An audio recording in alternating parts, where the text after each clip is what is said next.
Welcome back to IGN's History of Awesome, a year-by-year breakdown of big events that shape pop culture. 1994 was a huge year for the Super Nintendo. Super Metroid, Final Fantasy III, and Donkey Kong Country all arrived in these 12 months. At the movies, everyone was talking about Pulp Fiction, and on TV, we were falling in love with Friends. All of that and more is what we're discussing on the History of Awesome 1994 edition.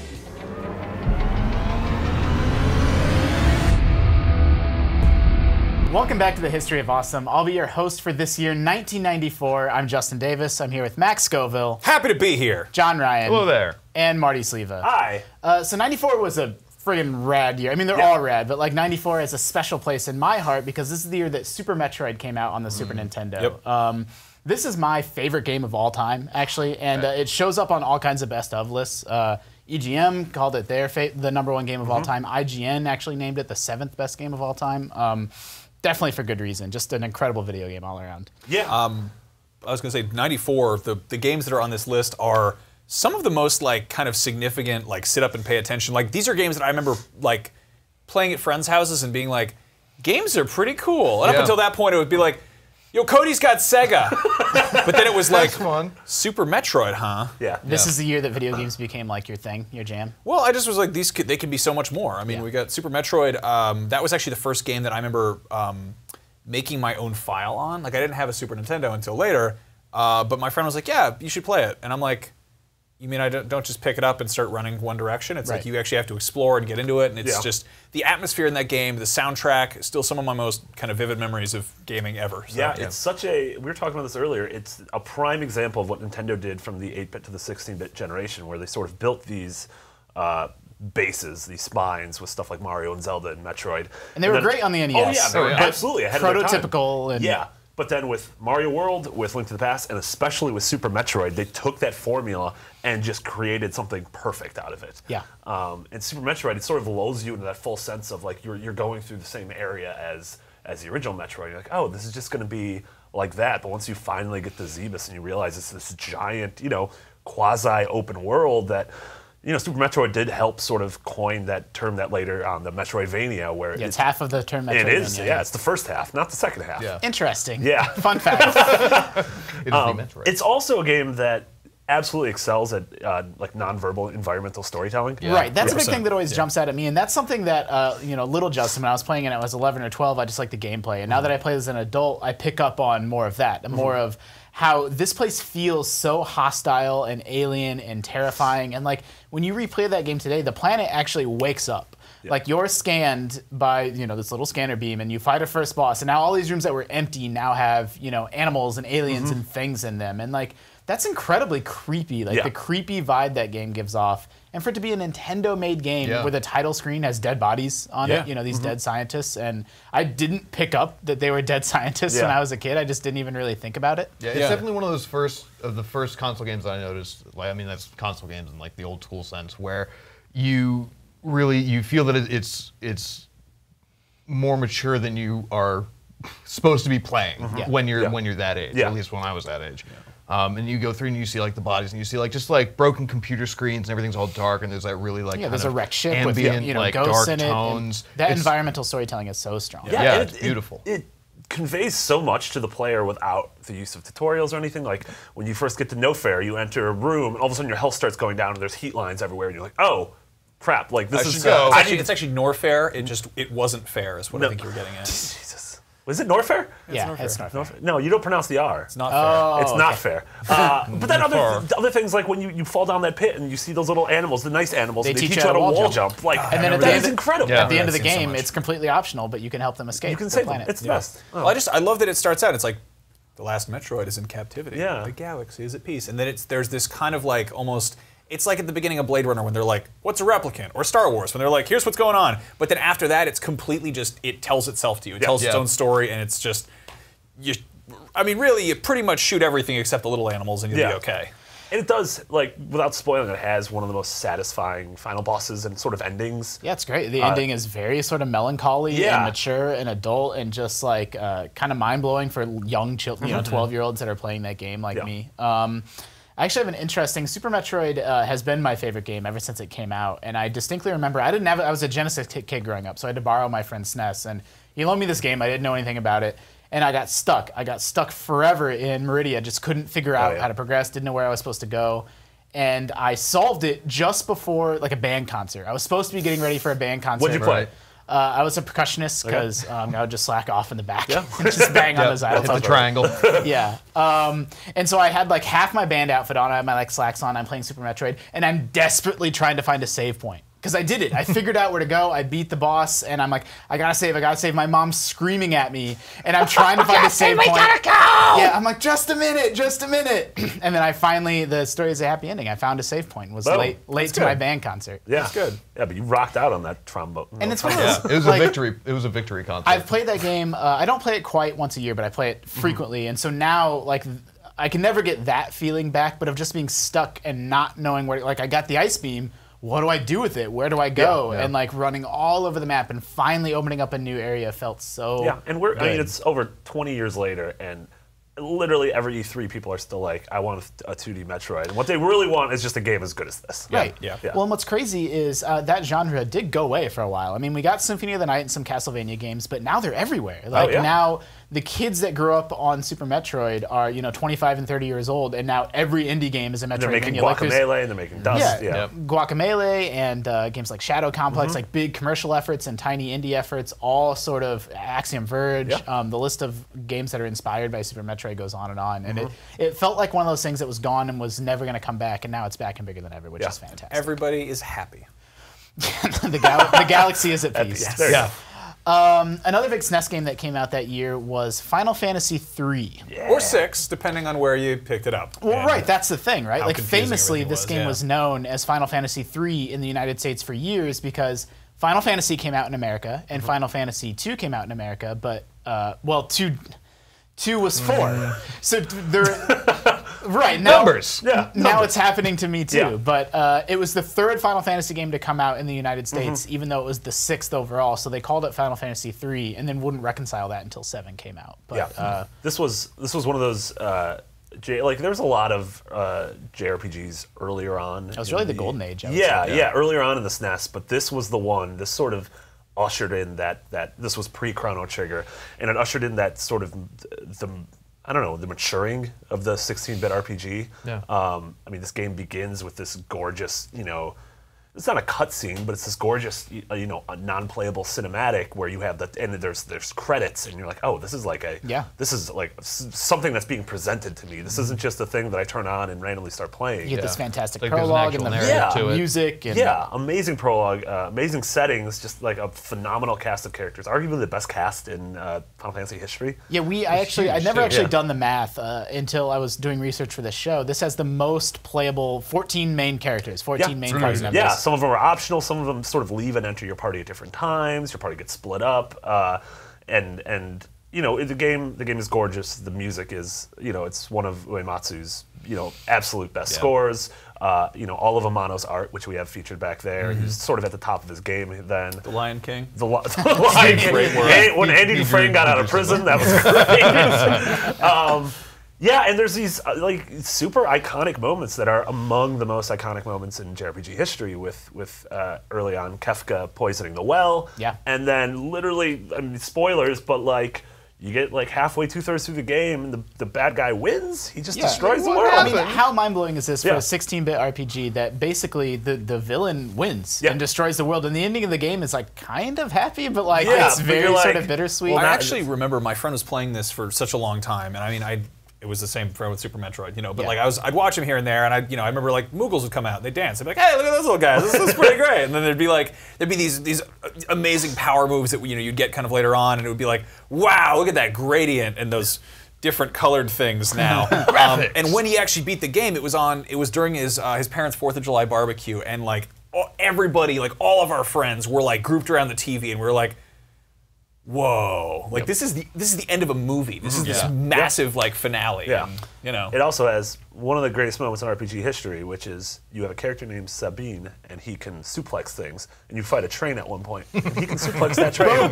He can suplex that entire spooky train. Suplex the Train would be a good name for a mobile game. also band. worth noting, this was the first Final Fantasy game that went from like classic kind of traditional like medieval setting to kind of steampunk and sort of like Totally. mixing Weird it up. techno robot. totally. Yeah. A lot of people attribute or they give Final Fantasy VII some of that credit, but it really is 6 Oh, yeah, that moves absolutely. things for You there's have chainsaws you in have that armor, game. mech armor. Yeah, I believe Leonardo actually invented mech armor. Is that true? He used it to kill a horse. that horse is no longer Yeah. alive. And then you have the Kill opera scene, horses, too, which people man. always talk about. Yeah, that opera that scene. amazing opera scene. I think it's interesting that that game came out on the SNES, then got ported to the PS1, and got ported to GBA. But there's really not been. Each of those versions kind of had some trouble. The Yeah. PS1 had like they would improve some things and be 2 steps forward and 1 step back. PS1 had the incredible CG scenes, but had loading times Yeah, just those stuck are in the awful. middle. Yep. The GBA version had some like sound problems. Had Bort sound, but it had like extra bosses and stuff. And so now, mobile version's hot trash. you know, how many years later? Over Yeah. 20 years later, and we still don't really have like. The definitive, Like- unless you still have a Yeah. cart and a SNES hooked up. Yeah, yeah, for sure. That's brutal. Yeah. It's also, in addition to sort of the name being changed, which, you know, I understand why they did it at the time, but it seems a little quaint now. Like, the world just wasn't as global of a place. So, like, we got to call it Final Fantasy III, but the US version was also sort of famously censored. I didn't know this until you were till I was Yeah. reading it. And I was Yeah, like, so, like, they changed the holy spell to Pearl, and there was actually a lot of the sprites had, like, some nudity in them that they took out. Some of the more overt, just like there was playful like sexuality in it, like it was more adult, like they were these characters acted more like real people, and they stripped all of that out of the like, SNES nope. version. I mean, that's so funny because Inappropriate. that's what I remember like encountering in 7 and being like, whoa, you know, like I'm cross-dressing, Yeah. like, you know, go on dates and stuff. Yeah, like yeah. that's cool, and Yeah. it's like I didn't know that was ever something that was taken out. Yeah. So So I mean, this was such a fantastic year for the SNES. We final fantastic year. Whoa! Yes. You just leave. Next, we have 10 more topics. come back. Later that year, in November 25th, Donkey Kong Country came out, and That's a hell of a thing. Yeah. right, like this game, and again, this is the year that Super Metroid came out and Final Fantasy came out, so it's not like the SNES needed a lot of help, but this is the game that really extended that console's lifespan in a very major way, you know, because we had the PS1 coming out the next year, obviously. Yeah, I remember getting to it was probably a couple weeks before it came out. I went to the Best Buy in like Madison, Wisconsin, and they had this giant like Titantron TV that was made up of like 40 other TVs. Oh, well, and I just yeah. walked in, and it Those. was the first time I saw this thing in motion. I'm like, what is that? Yeah. And like you get up close and you're like, that doesn't look like a car. It looks real, and like the monkey looks sweaty. Everything looks sweaty in the game, but it's like a Like a good weird way. depth. Well, the crazy thing is, when you compared the graphics of Donkey Kong Country to PS1 like launch games, it looked Yeah. much better. Yeah. It wasn't those blocky, you know, sort of terrible looking polygons. Like it took developers a long time to sort of figure out 3D, and the Silicon Graphics faked it in the SNES. Yeah. It also gave us, first of all, the soundtrack of the game. Ugh, so is good. So just good, yeah. incredible. Yeah. But it really gave us the Donkey. Like when we think about Donkey Kong today, it's not Donkey Kong. Like it's the Donkey Kong from Donkey Kong Yeah. Country. Yeah, it's It's not not great like- because that was the original Donkey Kong's Cranky Kong. They redefined that character, like who we see in Smash and Yep. Mario Kart and Yep. everything else is Donkey Kong Country. Like, and I don't know that the game gets enough credit for that. That's like, that's an interesting point, and also like the fact that kind of first you had Mario, and then you had Sonic, and Sonic is like this hedgehog with attitude. He's got sneakers on. Yeah. He dresses like a kid. Mario looks like your dad. And then they're like, well, let's get Donkey Kong and his friend Diddy, who's got a hat and a shirt, and it's like they kind of took that like wacky cartoon animals thing, and they like really kicked it up a notch. you Yeah. know? We Diddy Kong was supposed to be Donkey Kong Jr., and Nintendo wasn't comfortable with them changing that character so much. They wanted him to look like the way Donkey Kong Jr. looks, so that's why they invented Diddy Kong. They made a new, and that was like Yeah. sort of the start of the Kong family tree. Yeah, because he's Yeah. his nephew, right? Yeah, Or like I his mean, cousin or something? He's his nephew, which I guess that means there's some off-screen I wanna brother meet- of Donkey Kong. I want to meet the Conky Dong. No, that's not right. Conky Dog. I can only assume that's his I mean name. the Conky Dog. This is also the, Rare made a ton of games on the NES, but this Yeah. is sort of the game that put them on the map.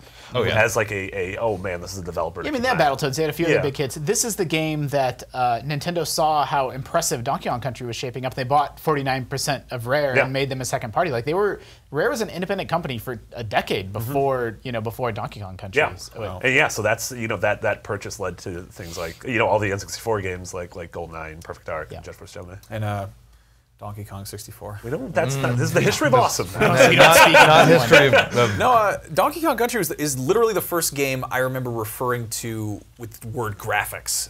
Yeah. Like, and I think on that note, actually, Final Fantasy 3 or 6, whatever, was the first game I called an RPG, or like I knew what that was. When someone's like, I'm playing as roles, that's what an RPG is. I'm like, oh, what's HP? And they're like, well, let me tell you something. But no, like Donkey Kong, it was so, I forget that was kind of at that time period. Yeah. Because it was such an incredible, like, just. It honestly looks better than it has almost any right to be. Like, I mean, kudos to Rare for making it look as good as it does, but nothing else looked like that at that time. No, it was incredible. And Marty, I know you're a big fan of the actual gameplay in Donkey Kong Country. The exploration of the levels are sort of filled with secrets, lots of fun animals to ride. Yeah, that was another cool thing too, is that like you had, like Donkey Kong and Diddy Kong had different abilities. Diddy was faster, Donkey Kong was stronger, but then all these like weird like you'd find an ostrich named Espresso, and Rambi the rhino, and Wonka the frog. I don't know what the frog's name is, so I called him Wonka. You could just ride a rhinoceros through a wall, and then you're in a cave full of bananas, and the rhino's just flipping out. He's got a gorilla on his back that's punching him in the back of the head. This sounds like a horror or horrific dream I had. I mean, it sounds like a game show that I would never get greenlit. Like, just, oh, we can get that greenlit. Hi, Animal Planet. Listen, I'm sorry I keep calling. I had this idea. Then you find a balloon, and you're like, yes. Real life Donkey Kong Country. Get a strap a monkey. What could go wrong? Nothing. That's totally good. It's one of those weird games where like I replay it often, but I'll just remember where all the secrets are. Like I'll just fall down a pit, and it's like, no, it's fine. There's a barrel there, and I'm like, why do I forget my mom's birthday? Why do I remember this? Because you know what that barrel is. That replaced that bit in your brain. That day in August. The interesting thing about gaming back then is now PC gaming and console gaming are very close together, but back then they were on very parallel paths. Like different audiences, very different kinds of games, and this is really apparent when, like we just talked about these 3 SNES classics. This is the same year that the original Warcraft came out. That was the thing. Yeah. So, I mean, Warcraft, and then we would get Warcraft 2 a year later. Hugely important games in my life. Still a huge RTS fan. It wasn't the first RTS. You know, games like Dune sort of established what that genre was going to be earlier. But it was the first that really focused on story and characterization, and I really took that aspect of it seriously. Although, I mean, it was a very playful game full of a lot of humor, too. But RMU. It was Stop touching me! Yeah. work, zug, zug. Yeah, I love that. Like I remember that was the thing that really wowed me. You know, sorry. Really wowed you. Before I was wowed, I was but no, I was amazing how well crafted it was. No, but like you click on a sheep repeatedly and it would just explode for no reason, and I'm like, that's so Monty Python. That's so bizarre. And I mean, RTS is a genre I never really got into. It's not really my type, but Warcraft had enough character that I was totally. You were into playing it regardless of whether or not you were necessarily good at the game. You had a lot of that. It wasn't Blizzard's first game, but again, like sort of Donkey Kong Country with Rare, it was the first one that really made them the company that they are today. You saw that Blizzard polish. You saw them establish the world that they're still living and playing in today. I think it's so funny that just things that were probably scribbled on the back of a napkin, like Stormwind and blah, blah, blah. Like, those are giant 3D cities that people can run around and shop in and hang out and they're friends with now. Like, and that was all established back in Warcraft 1. Also, those cutscenes that they had in there, like, they look dated, understandably, but, like, it's kind of amazing how Blizzard has always been like, the gameplay's gonna look like this. The cutscenes, though! Look how pretty they are. Feast upon them with your eyes. There's actually a lot of really interesting stuff in the mechanics of Warcraft 1 and Warcraft 2. It really pushed that genre forward in a lot of big ways. You had these scarce resources. You had trees, which were a limited resource. Like, you would chop them down and that would be it. So you had to be careful about how you spent your wood on each stage. You also had to, the mission variety, there was a lot more of it. You would do things like have sort of escort missions or missions where you couldn't build. You had like your squad of guys and you had to keep them all really safe and keep them alive. So, people kind of remember the silliness of the games at that level of polish, but they were innovating in a lot of big ways back in that era as well, Blizzard was. My sort of personal memory of Warcraft is I was probably 12 years old, 11 years old, and I went to this house party. I was bored as hell. It was all adults. I was like the only kid there. And they sent me down to the basement. They're like, I don't even remember whose house it was, but like, this dad has all these computer games on his computer. Go mess around on his computer. Yeah. And it turned out that this dad had like incredible taste. Like he had Lemmings and Civilization and Warcraft. And I'd never heard of any of these. Like I had consoles. I didn't have any PC games. And I didn't know what it was. And I just fired it up and like, now in the era of the internet and smartphones, like that experience just doesn't happen Yeah, no, anymore. totally. Like just discovering something that you've never heard of and don't know what it is. And then the crazy thing is, like my parents came downstairs, time to go, and I left, and it was like gone. It was gone. Like there was no internet. Like, what was I'll never see it again. Yeah, and so I had to like go to the toy store and be like, "There's this game, and you chop down trees, and it's got these goblins in it, and then you have to hope that the guy knows what you're talking about." Yeah. Like, Goblin Chopper. It's funny. I actually have the like exact same memory, but with a different game, and I never found out what it was. Mine was Fallout 2. Was it really? Yeah. I think mine was either Baldur's Gate or one of the. I feel like everybody has that experience Yeah. where like you're at some party you don't want to be at with your parents. They're just like, go do electronics. and then you Go get play with exposed to that. like Legend of Zelda for the first time, right, and you're like, ugh. and that's why gimmicks like gold carts are so important. Because like I want the game with the gold cart. Yeah. So I mean, there were obviously lots of other notable, interesting video games that came out that year, but those are sort of 4 of the biggest. Yeah, The absolutely. crazy thing about '94 is it was actually a really interesting year for television and movies as Yeah. well. One of the biggest sitcoms of all time, actually, undoubtedly. Yeah. Friends Possibly debuted. like next to Seinfeld, like the biggest. Yeah, Friends, 1994. That show kicked off. It was a giant hit right from the start. Yeah, I watched a lot of that. I actually got into that kind of later in life, and I feel like kind of ashamed of it because it is sort of a guilty pleasure. Yeah. Like it's I mean, it's a sitcom with canned laughter about a bunch of white people who never really have to worry about money, even though they live in an incredibly expensive area. Yeah. And they're just like, oh no, I work in a coffee shop and I have this like 800 square or 1,600 foot square apartment. Like, exactly. It's like they live in like a mansion of a loft. Yeah. yeah, but I mean, like, I literally took a class in college. It wasn't a very good class, but we talked about Friends at one point and how it's like it basically breaks down different personality types. And the thing is, pretty much no matter who you are, you can find somebody who you sort of identify with. Yeah. It's these very archetypal kind of just roles. And it's everyone's there, and they're friends. Yeah. Everybody has friends. Yeah, that was it's interesting difference from Seinfeld was that like very quickly in Seinfeld you realize that none of these are good people. Right. Whereas like Yeah. with Friends, they all sort of it wasn't They have saccharine, redeeming but it qualities was at the like very least. even their quirks are cute. It's not Friends like is they're very much bad like people. comfort food. Yeah, totally. Very safe, not necessarily in a bad way, but I mean it achieved what it was trying to be. Yeah. And Well, on that note, it was very edgy for the time. Like it was a network show that was talking about sex. These are like single people in the city, and they're hooking up and they're doing stuff. And you got to realize this is pushing some boundaries, and it's also like right. I mean, it's the mid '90s, so like people were kind of it was still gun-shy on the because it fence was of whether or not talking about that on TV, Yeah. especially Yeah. in a primetime sitcom, is socially acceptable. Yeah, I remember I don't even know if we could talk about it on here. There's an episode where they're like where Monica or Chandler and Phoebe. Magnum PI, what's his face, Richard, are arguing about a condom. That there's like the last condom, and they're fighting about it. I saw this when I was in 4th grade, and I was like, yeah. They said the C word. And then you just think about that later and you're like, oh, I was a stupid child. On must-see TV. That's, Yeah. that's all these family-friendly shows. Yep. I think there's a few interesting things that happen sort of behind the scenes on this show. I think it's really fascinating that all 6 cast members would just go on to be huge international successes and would have big careers after that show. It's not that common. Yeah, well, I mean, like, To varying Matt degrees. LeBlanc's having a tough time. hey, man, he gave us He was in what was it? Lost in Space, yeah, Yes, thank yeah. you. And eventually episodes, which is actually a pretty Well, great sure, show. fair enough. But usually when you think about sitcoms like Taxi, it's like Andy Kaufman came out of that, and some other dudes. Dan like Vito, Christopher Lloyd. Sure, but it'll be like when you see cast photos of old shows, it's like half famous people and half people that you never heard about again. But Yeah. in Friends, they really all came up together, and that was by design, actually. The cast banded together and insisted for season 1 they would only appear on magazine covers together. Jennifer Aniston couldn't go off and do like PR on her own, for example. And also, maybe even more importantly, I think it's really fascinating that they banded together in contract negotiations.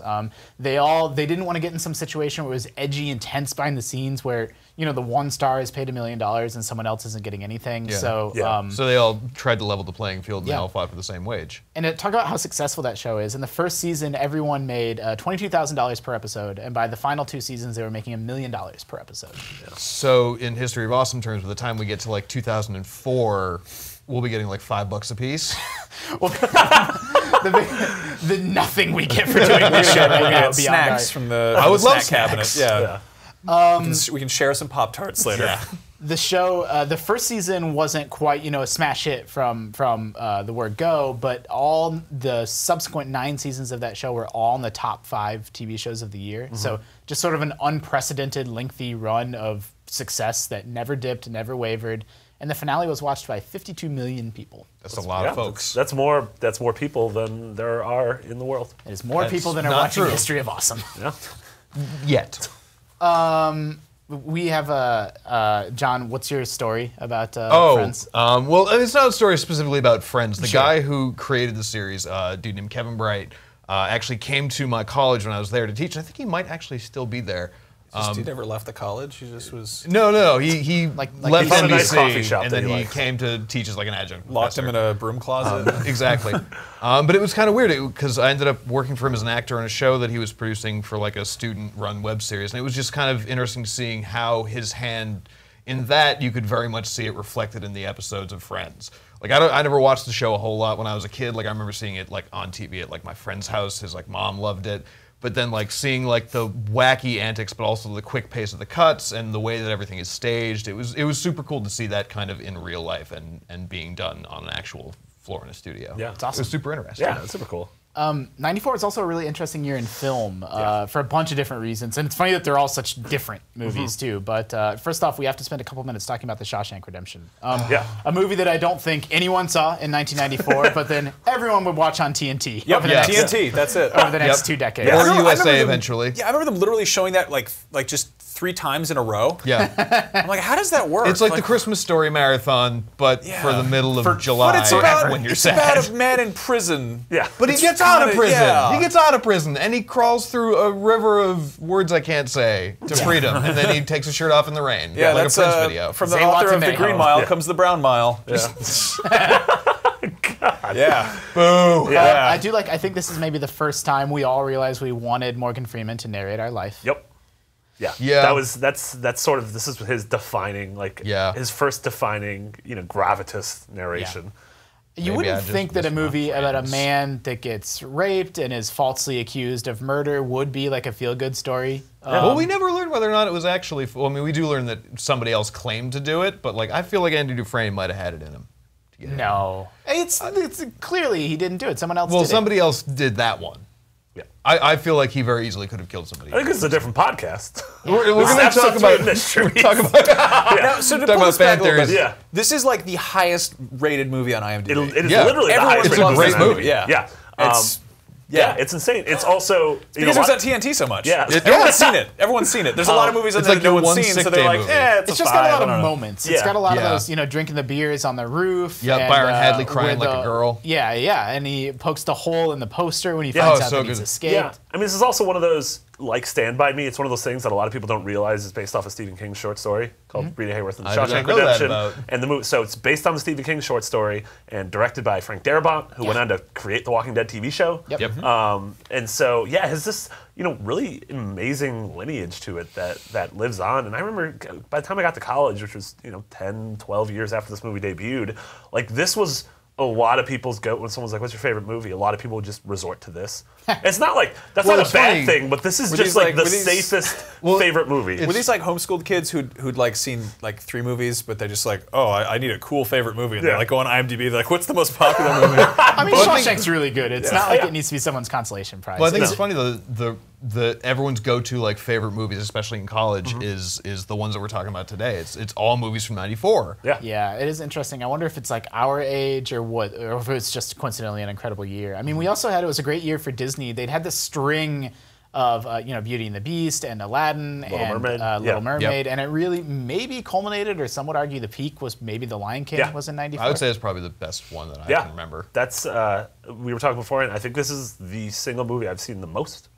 of any movie. You watched it Old every day statement. for I watched it once it came out on VHS. I watched it literally every day for I think 6 months. Like I think I still might know this movie by heart. Till the tape ran out. Until the tape ran out, until my mom took it away and broke it. Oh, wow. No, it She didn't just happen. really hated that Timon and Pumbaa song, But didn't this, she? right? Marty, I think you described it as basically Hamlet with animals. Yeah, it's Hamlet. It's literally, yeah. animals. Yeah, it's one of those Hamletimals. things you didn't get like you didn't get the Hamlet part as a kid, but now you watch it and you're like, oh, I totally understand like the usurping that's going on and sort of the son having to take the mantle of the father. Yep.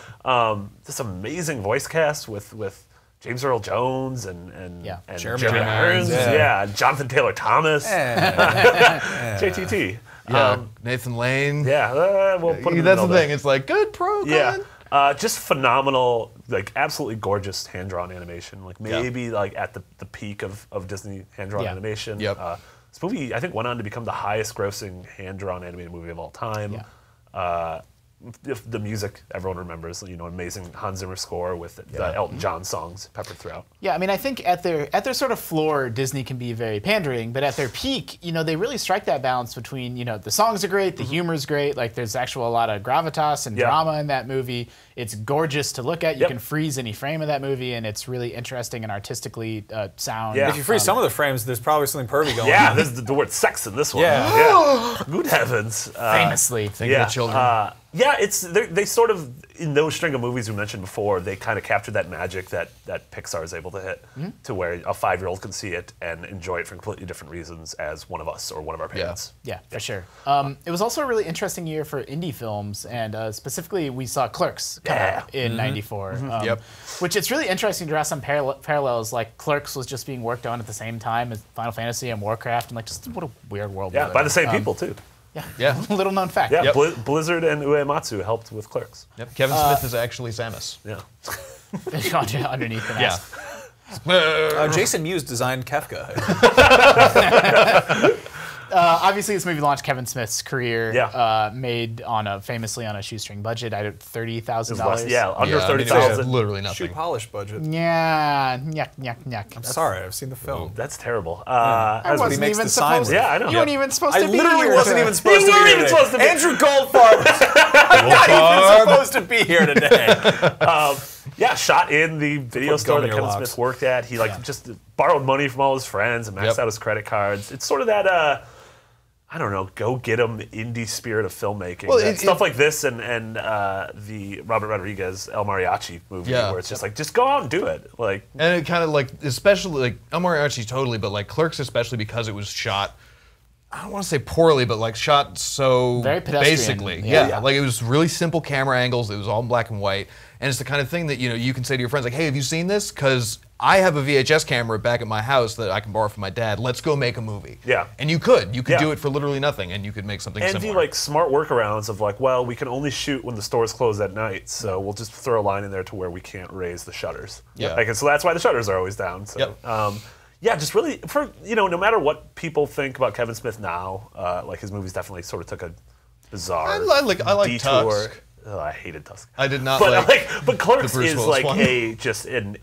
an incredible thing. Yeah, Like I really like all the vignettes. I like the Chuli's gum salesman. I like the hockey on the roof. The perfect dozen eggs. Yeah, it feels like an That super weird excuse to alternate tell ending. almost a bunch of short stories Yeah. or like micro stories and stitch them all together loosely with some like slice of life drama. Like it's it's fantastic. Yeah, this was. It feels really unique. Like there's never been there's been stuff like it since that tried to imitate it, but I'd never seen anything like that beforehand. No, absolutely. And this was, I guess one of the two movies, which we'll get to the other soon, but that sort of launched Miramax as, again, Miramax had funded and produced movies beforehand, but this was the one that put them on the map, and they went on to Make Daredevil. to make a lot of and Wong Kar Wai. do that. Why would you do that? Don't do that.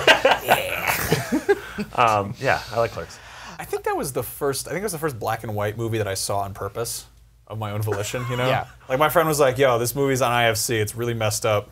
There's like a part where this thing happens with a dead body and they're like talking about Star Wars, and I'm like, I think I'll check this out and I'll overcome the fact that it looks low budget and give it a shot, and here we are. I like that this is the first one you saw on purpose. Like you once accidentally walked into a Kurosawa movie. Like, what is happening? I'm having a stroke. I'm going colorblind. I think it was only, I'm not completely positive this is true, but I think I read that it was only filmed in black and white just because that film was cheaper to Oh yeah, That would I make could a lot see of it. sense. Totally reasonable. just cost saving. Like it was black and white in 1994. Like it's not like black and white film was still a thing. And Yeah. I don't think it was an artistic choice if I recall correctly. And as dumb as it is, it created a cinematic universe, which is now what literally every big franchise... View-esque universe. Yeah, the View-esque universe, which is like what everyone is trying to do now. Like Universal Monsters are trying to You create got that Ghostbusters. cinematic Mallrats universe. is actually a prequel to Clerks. Yep. Which is, I love that. That's like one of those weird, like Kevin Smith was doing this comic book stuff. Yeah. Yep. Yeah, we also had, speaking of sort of indie filmmakers or filmmakers with that kind of spirit, Pulp Fiction came out in '94. The sequel to Reservoir Dogs. Yeah. What? I mean, that's another cinematic universe, though. Yeah, I guess it's sort of, Yeah, I mean, Tarantino's a lot looser about it. Yeah. but- Yeah. He'll never say it, but it's there. Yeah, this movie is arguably the most influential movie of the 90s, I would say. Yeah. In terms of Not sort the of... mask. Not the Mask or Mask. Neither masks No work. Rocky Dennis. No, neither masks work. Yeah, in terms of structure, in terms of content, and like willing to be violent and willing to sort of say extreme things, in terms of very stylish characters, and in terms of just willing to break the fourth wall and be postmodern and be very self-aware that you are a movie and that you are a movie about movies. Just an incredible thing. I mean, Tarantino is so smart and distinctive, and just his dialogue. I mean, it's almost hard to like give him praise without it sounding trite. Sure. But so I'm not even sure what to say about it other than that nothing had really looked or felt like that movie before it came out. I think it's like a cool Star Wars. He took a bunch of things that sort of already existed and just combined them in a way that we had never seen before. Yeah, that's a perfect explanation, It's actually. Elmore Leonard's Rashomon with some, exploitation movie soundtracks. And loving Americana. Yeah. It's another movie a little bit like Clerks that I never really thought about this before, but it's really these vignettes Oh, sort yeah, of totally. loosely stitched together. And, some of them work better than others, but just these fantastic moments like Bruce Willis deciding what weapon, panning over all the different weapons and which one does he want to go back downstairs with. Yeah, there's... And like sort of the wry humor in it is really good. Yeah, absolutely. Yeah, and you have he somehow like reached into the depths and pulled out John Travolta for this role. Yeah. And you're like, what the hell is he doing here? Yeah.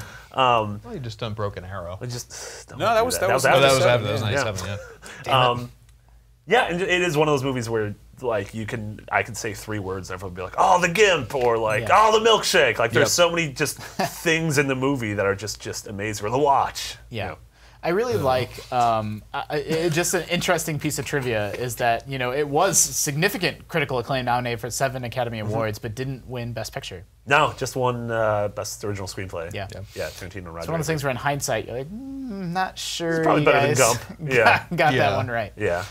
I don't know, I mean, all kinds of other awesome stuff happened in '94, like you said. Forrest Gump, Speed, I believe. Right? Yeah, that was a really good Dumb year. and Dumber. Doom Quiz 2. show.